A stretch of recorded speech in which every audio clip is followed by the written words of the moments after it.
بسم اللہ الرحمن الرحیم۔ حضرت لوط علیہ السلام ملک شام کے ایک شہر اردن میں مقیم ہو گئے اور اللہ تعالی نے آپ کو نبوت عطا کر کے شام والوں کو ہدایت کے لیے بھیج دیا۔ اس شہر کی بستیاں بہت زیادہ آباد اور نہایت سرسبز و شاداب تھیں اور وہاں طرح طرح کے اناج اور قسم قسم کے پھل اور میوے بکثرت پیدا ہوتے تھے۔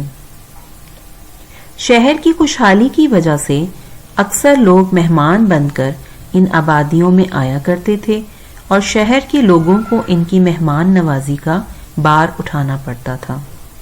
اس لیے اس شہر کے لوگ مہمانوں کی آمد سے بہت ہی کبیدہ خاطر ہو چکے تھے، مگر مہمانوں کو روکنے اور بھگانے کی کوئی صورت نظر نہیں آ رہی تھی۔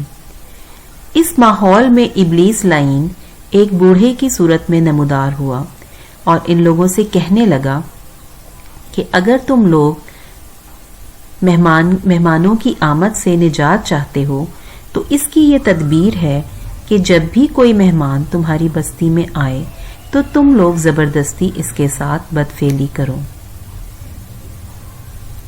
چنانچہ سب سے پہلے ابلیس خود ایک خوبصورت لڑکے کی شکل میں مہمان بن کر اس بستی میں داخل ہوا اور ان لوگوں سے خوب بدفعلی کروائی۔ اس طرح یہ فعل بد ان لوگوں نے شیطان سے سیکھا۔ پھر رفتہ رفتہ اس برے کام سے یہ لوگ اس قدر عادی بن گئے کہ عورتوں کو چھوڑ کر مردوں سے اپنی شہوت پوری کرنے لگے۔ چنانچہ حضرت لوط علیہ السلام نے ان لوگوں کو اس بدفعلی سے منع کرتے ہوئے واعظ فرمایا کہ کیا تم لوگ وہ بے حیائی کرتے ہو جو تم سے پہلے جہاں میں کسی نے بھی نہ کی؟ مردوں کے پاس شہوت سے جاتے ہو عورتوں کو چھوڑ کر، بلا شبہ تم لوگ حد سے گزر گئے ہو۔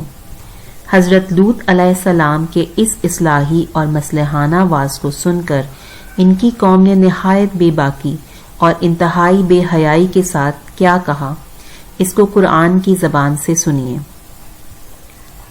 اور ان کی قوم کا جواب اس کے سوا کچھ نہ تھا کہ وہ کہتے تھے کہ حضرت لوط کو اپنی بستی سے نکال دو۔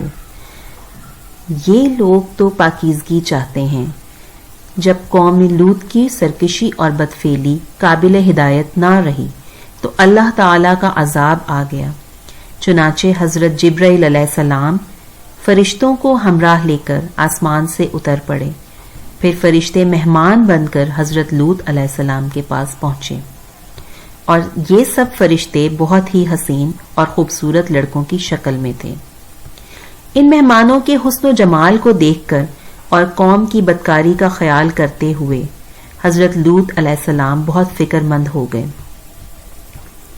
تھوڑی دیر میں قوم کے بدفعلوں نے حضرت لوط علیہ السلام کے گھر کا محاصرہ کر لیا اور ان مہمانوں کے ساتھ بدفعلی کے ارادے سے دیوار پر چڑھنے لگے۔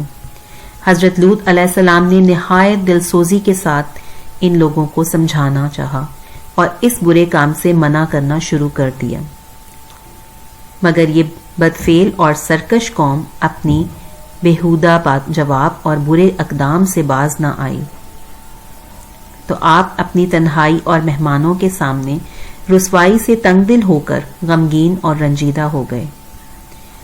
یہ منظر دیکھ کر حضرت جبرائیل علیہ السلام نے فرمایا کہ اے اللہ کے نبی، آپ بالکل فکر نہ کریں، ہم لوگ اللہ کے بھیجے ہوئے فرشتے ہیں جو ان بدکاروں پر عذاب لے کر اترے ہیں، لہٰذا آپ مومنین اور اپنے اہل و عیال کو ساتھ لے کر صبح ہونے سے قبل ہی اس بستی سے نکل جائیں، اور خبردار کوئی شخص پیچھے مڑ کر اس بستی کی طرف نہ دیکھے ورنہ وہ بھی عذاب میں گرفتار ہو جائے گا۔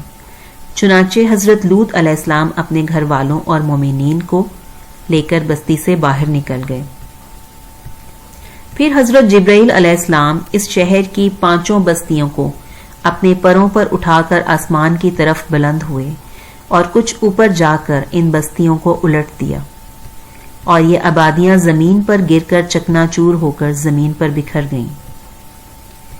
پھر کنکر کے پتھروں کا می برسا اور اس زور کی سنگباری ہوئی کہ قوم لوط کے تمام لوگ مر گئے اور ان کی لاشیں بھی ٹکڑے ٹکڑے ہو کر بکھر گئیں۔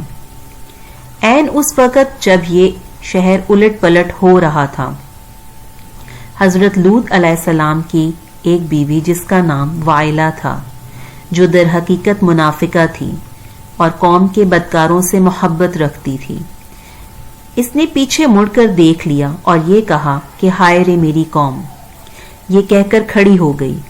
پھر عذاب الہی کا ایک پتھر اس کے اوپر بھی گر پڑا اور وہ بھی ہلاک ہو گئی۔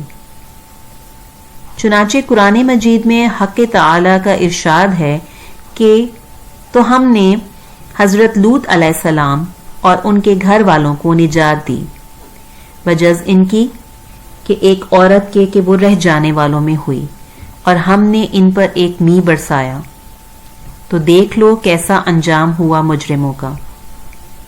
جو پتھر اس قوم پر برسائے گئے وہ کنکروں کے ٹکڑے تھے، اور ہر پتھر پر اس شخص کا نام لکھا ہوا تھا جو اس پتھر سے ہلاک ہوا۔